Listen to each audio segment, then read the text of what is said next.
Welcome back, everyone.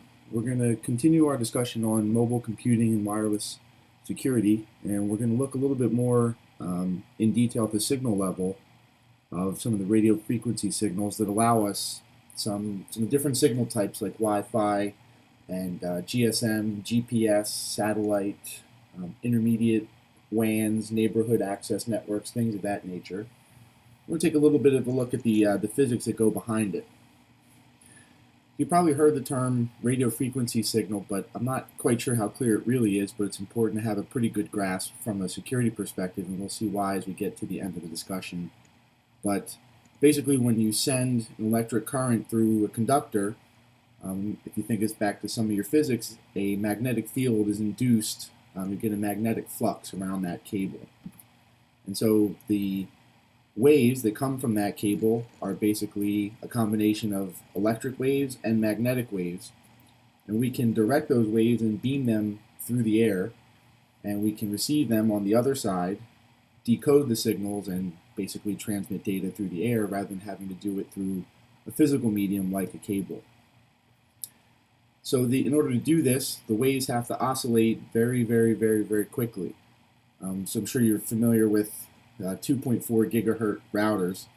That means that the sine wave, if you were to plot it, you'd see that it oscillated 2.4 billion times per second, which is really, really fast. And of course, megahertz are just a little bit slower, 1,000 times slower, so they oscillate millions of times per second. So you see here, the AM and FM radio are a perfect example. You get either 10 or 100 million oscillations per second just to beam a regular radio wave from a dish at a network to the radio in your car, for example.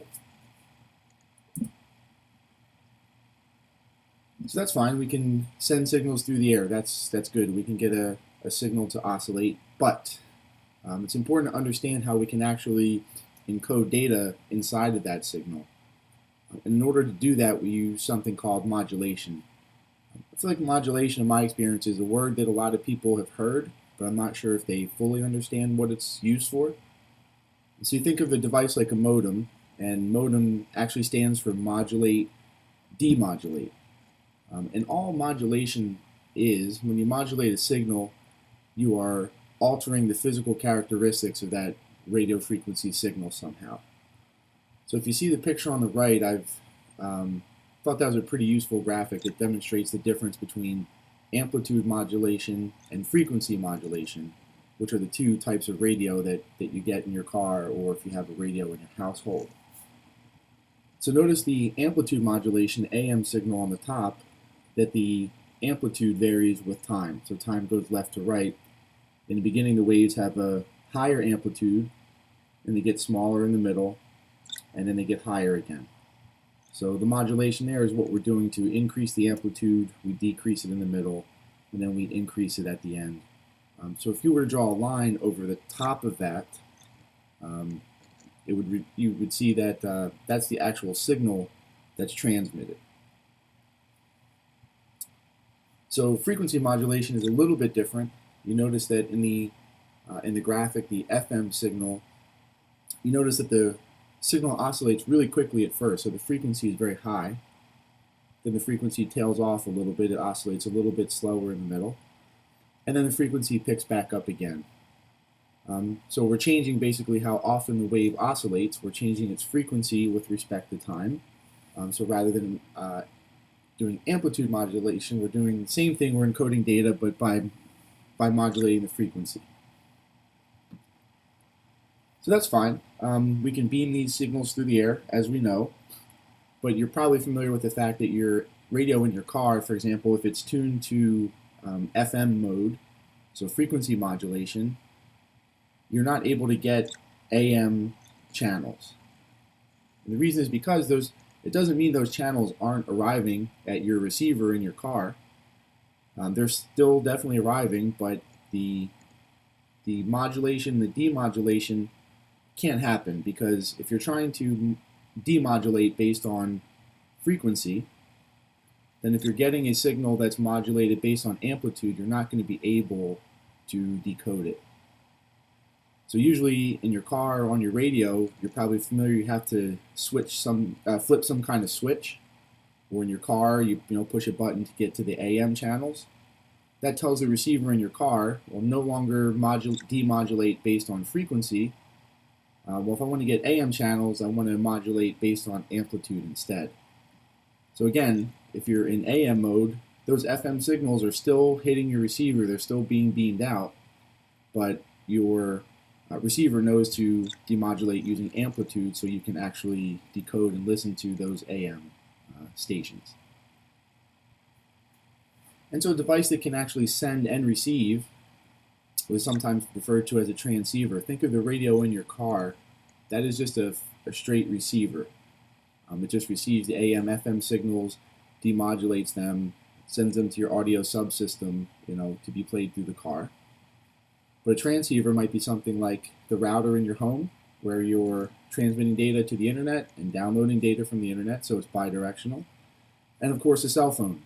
You want to be able to send calls at a certain frequency. You want to be able to receive calls at a certain frequency. And so if you look at the graphic on the right, you see the little small image of the cell phone is the second one there. And you see the 3G and 4G networks, which are commonly referred to as GSM. They do something called digital modulation, which is a little different than AM or FM type of modulation. But you also see that they operate in the 1700 megahertz spectrum, which is 1.7 to 1.9 gigahertz. So the cell phone signals oscillate almost 2 billion times per second.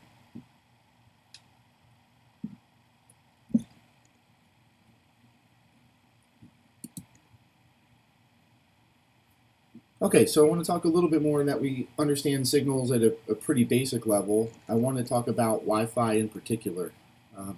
So Wi-Fi is a wireless standard. I think sometimes people confuse radio frequency signals with Wi-Fi. They're not the same thing. Wi-Fi is a very specific protocol, and it stands for wireless fidelity. And there's a lot of different flavors of this. You've probably seen 802.11a, 802.11g, 802.11n is pretty popular now, 802.11ac. Some of the newer ones provide more bandwidth. There's even 802.11p now, which is maybe of interest if you haven't heard of it. It's a wireless standard designed for the wireless that you have in your vehicle. So a lot of cars nowadays are selling with Wi-Fi capability. They don't usually run the same Wi-Fi that runs in your house. They have a special vehicular version that they call 802.11p. So that might be something of interest if you want to look into it. You're probably familiar with the fact, though, that the routers in our house usually operate at either 2.4 or 5.8 gigahertz. So the 2.4 gigahertz base is unlicensed. It's what's called the ISM band. And for that reason, there's lots and lots of devices that operate in that part of the spectrum. So routers are there. Things like garage door openers can be there. Certainly wireless phones. The handheld sets that you might have in your house operate at 2.4 gigahertz.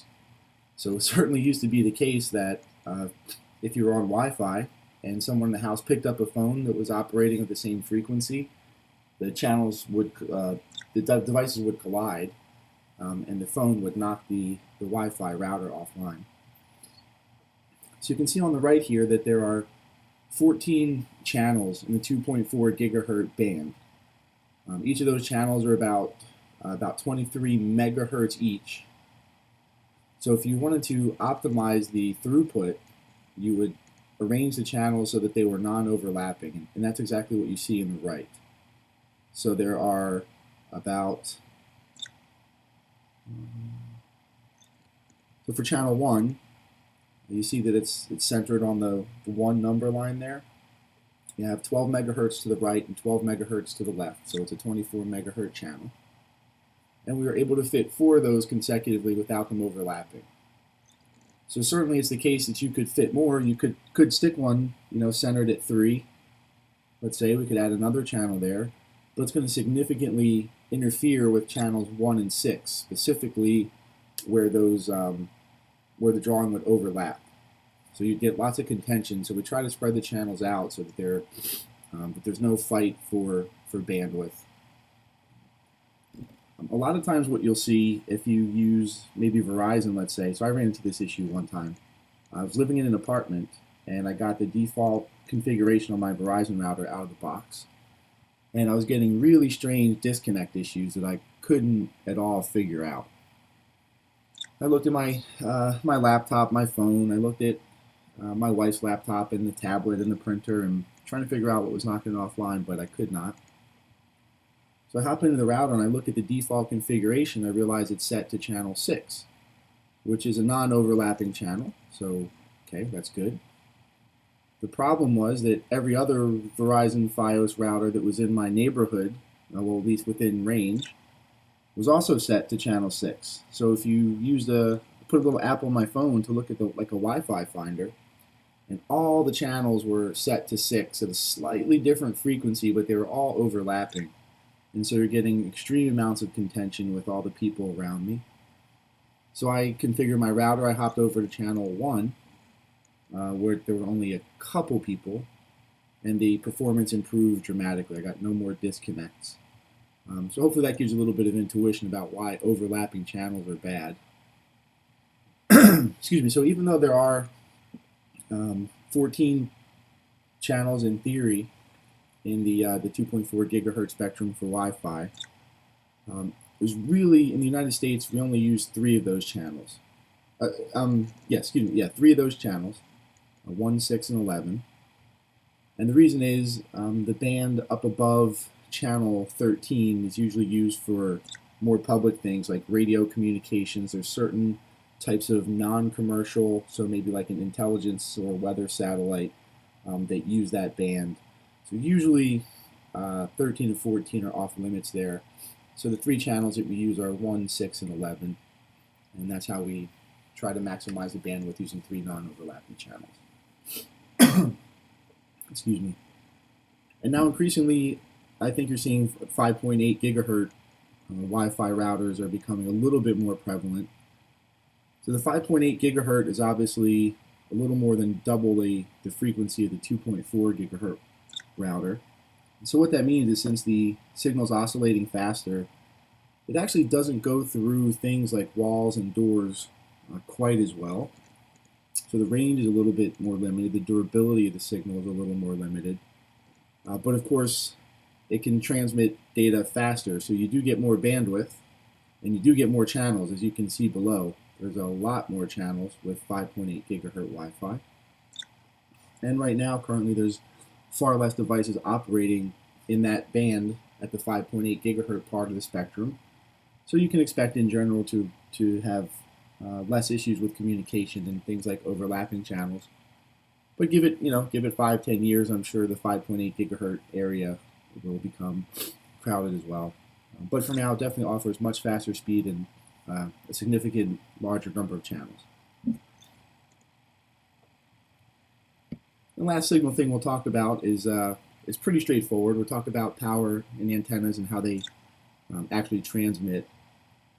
So routers actually, they have different power settings, and as you can imagine, the power setting determines how far apart devices can be and still communicate using an RF signal.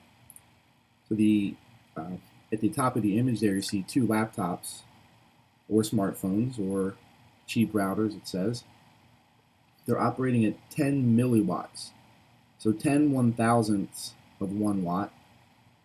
And they can actually communicate about 25 to 50 meters away, it says, in theory, which actually, in my opinion, is not that bad. 10 milliwatts of power is really low cost to run your radio, so that's why our phones can run a Wi-Fi antenna and not die in an hour or 2. So they're really, really low in terms of power consumption, but the devices, the range of the device is fairly limited to, you see here, in my mind, it's closer to 25 meter area, but that's why they have the GSM radio in there so that it can broadcast much, much greater distances. And so another unit that we use to categorize excuse me, the power of an antenna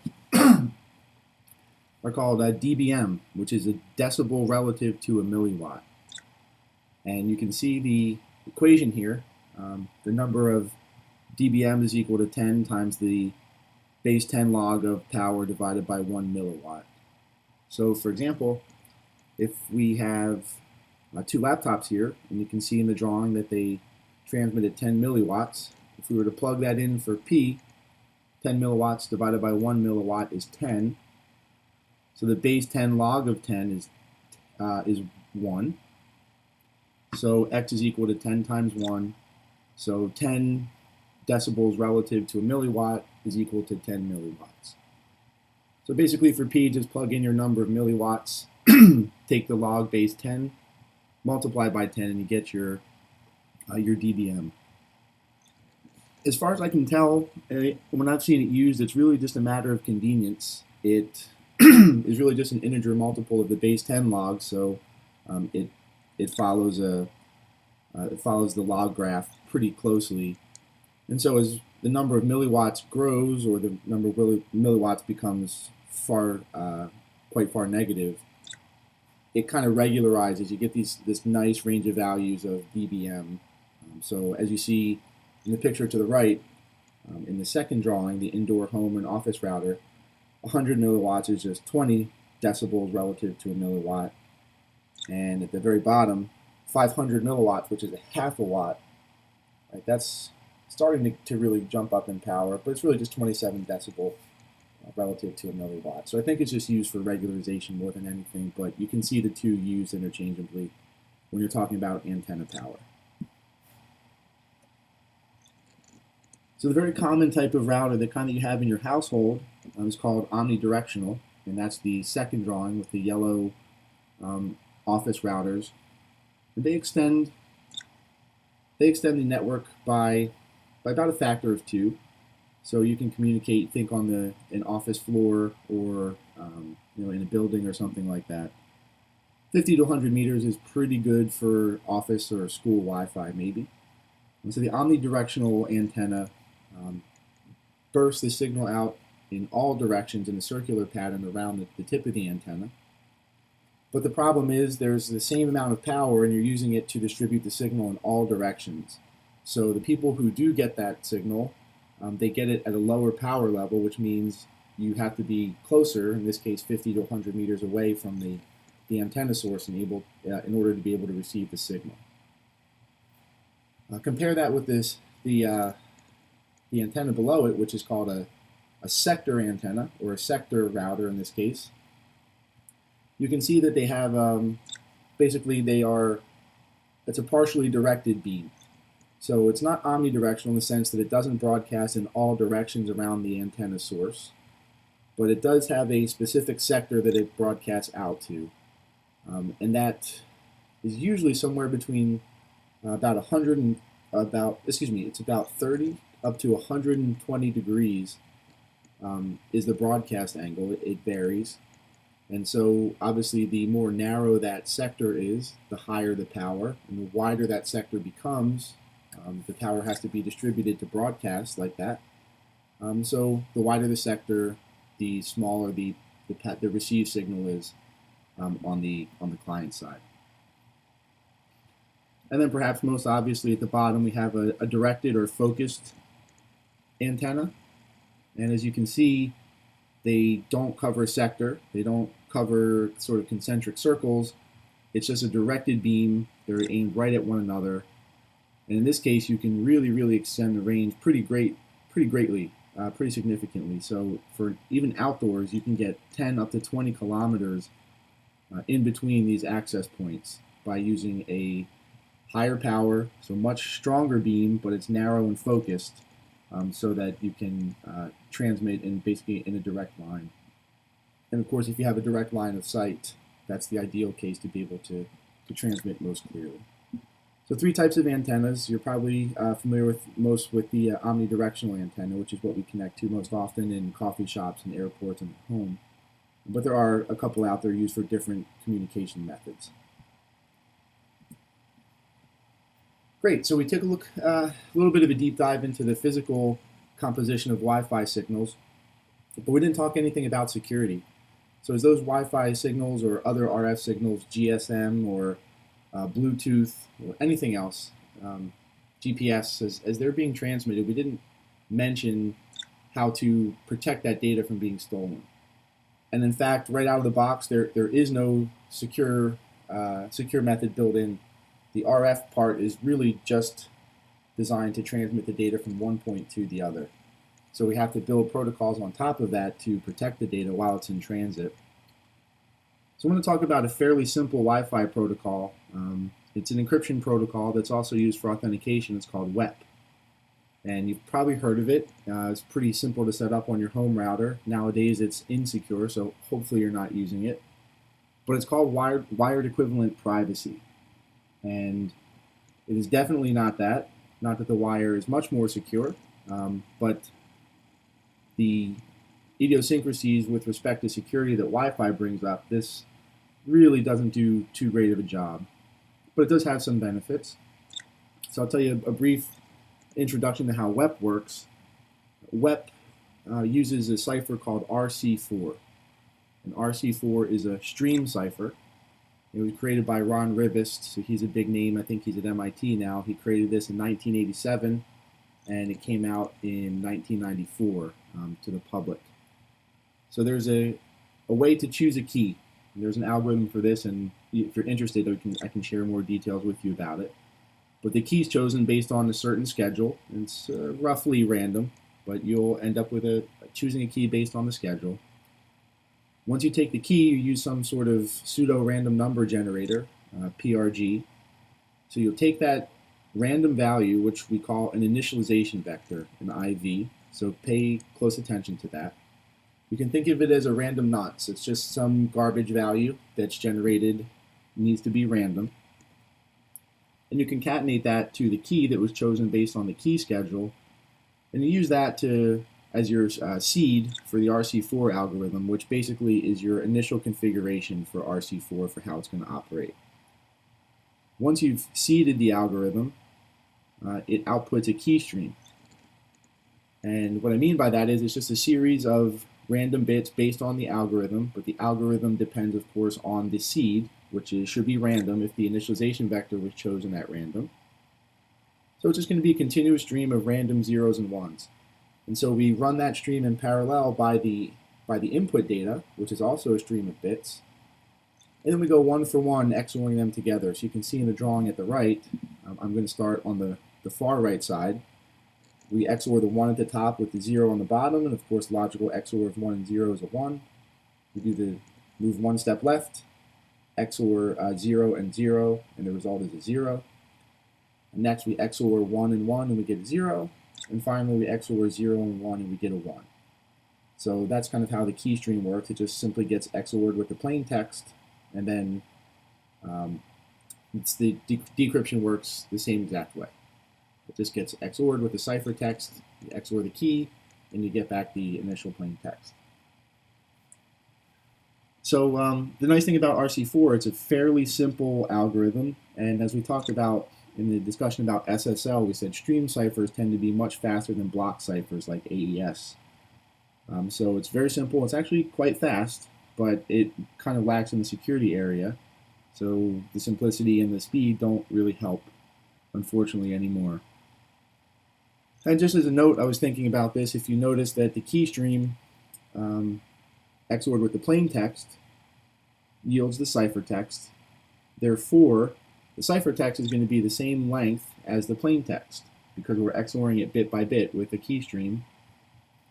I'm just wondering if you could see any weaknesses with that possibly might lead to an adversary being able to glean more information.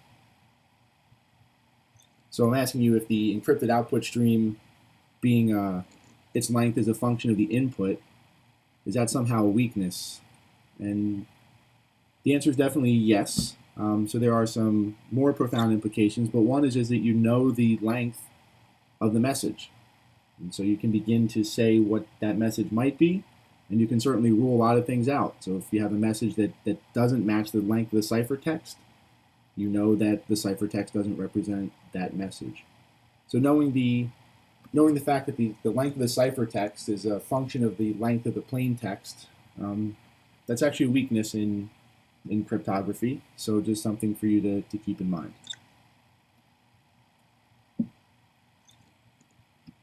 Okay, so now we understand how the signals work, we understand how WEP works in practice, so I want to try to tie it together for you and show how WEP works in an application. So once you have that WEP key, obviously we saw on the previous slide, I've pulled the graphic through to this slide too, we can do encryption with WEP just by XORing the key stream with the stream of the plain text. It's fine. But how does WEP work when we connect to our router? Well, WEP is actually can be used for authentication as well, and when you connect to your router, that's actually what you're doing. So your client, your phone, or your laptop or something, you send an authentication request to the access point. The access point sends a what I call, or what the industry calls, the security industry calls, a challenge to the client in completely plain text. And really what this challenge is, it's usually, again, just a random value. So what's going to happen is the access point is going to ask the client to encrypt it with a WEP key and then send it back to the access point. Since it's WEP, it's symmetric, the access point can use the same key to decrypt it and verify that you indeed encrypted the correct challenge and that he could decrypt it successfully. So that says that, quote unquote, you are who you say you are. Right, so the client encrypts the challenge with its key and sends the ciphertext back to the access point. The access point decrypts the ciphertext and verifies that the challenge matches the challenge that it sent to you initially. And you've authenticated yourself this little basic challenge response protocol using WEP with the access point. The thing that I would comment on is step 3. When the client encrypts the challenge, you're probably wondering, okay, well, how did he get the key to encrypt the challenge message? They haven't done any key exchange yet, so how can we do this and make it encrypted in such a way that the access point can decrypt it and verify the original challenge? Well, in the specification, it turns out with going back to the beginning, if you're using something like 40-bit WEP or 64-bit WEP, or I think even 128-bit WEP, there are actually 4 prescribed keys that come built in to a router or to your device. So the keys are actually known. They're taken from a known subset. And the order of the keys matters too. So your key 1 should match key 1 on the access point, and the key 2 on the client should match key 2 on the access point, right? Because it's a symmetric cipher. So it should be the same for all 4 keys. So when the when the access point comes to you and says, okay, let's do WEP authentication, here's a challenge, he'll say something like encrypt it with key 2. You'll take your key 2, encrypt it, send it back to the access point. The access point will use its key 2 to decrypt that message and then verify that the challenge matches. So you can see a whole host of issues with this. One, the fact that the AP sends a challenge to the client in completely plain text. There's nothing to stop somebody from sniffing the wire, intercepting that challenge, encrypting it themselves, and then sending it back to the access point. And the access point thinks it's authenticated with the client, but really it's authenticated with this rogue client that responded first. So that's obviously not good. So definitely there's some stuff wrong here with WEP. But once you use WEP for authentication, you can then communicate with the access point to generate another WEP key for encryption. And this is more typical of what we talked about on the previous slide, where you're going to take an initialization vector plus a key, so that adds some randomness to it. Then you're going to see the RC4 algorithm, and then you're going to encrypt packets exactly like we talked about in the previous slide. So you can use WEP to perform authentication, and then once you're authenticated, you can use WEP to actually encrypt the entire packet, or the packet headers, or the packet payload, and then exchange data on that network in that fashion. So some of the feedback I got from the midterm reviews was interesting, and something I thought I could maybe do to provide a little bit more enhancement to the lecture videos is maybe do a demo. So right now I'm working on a small 5-minute demo that demonstrates how WEP is insecure, and there are lots of known attacks on WEP, but one I wanted to focus on was the vulnerability of this initialization vector. So the protocol is known to be broken, and specifically in certain implementations from certain manufacturers. So something interesting happens if you, it's quite funny actually. So even though WEP was secure when it came out, certain manufacturers didn't do the right things when it came to initializing the initialization vector. So when they chose that random value, they actually didn't choose it in a really random fashion. It actually became deterministic. And once you could figure out the schedule of the initialization vector, well then there goes the randomness. It's known by an adversary, so he can begin to, at that point, recreate the random seed and then can share your key and decrypt your messages. But it's really funny how manufacturers were actually messing this up in the beginning. You're going to kind of smack yourself in the head and say, well, what were they thinking? How did they ever let this happen? So stay tuned for hopefully about a 5 to 10 minute demo on why the initialization vector can be hacked.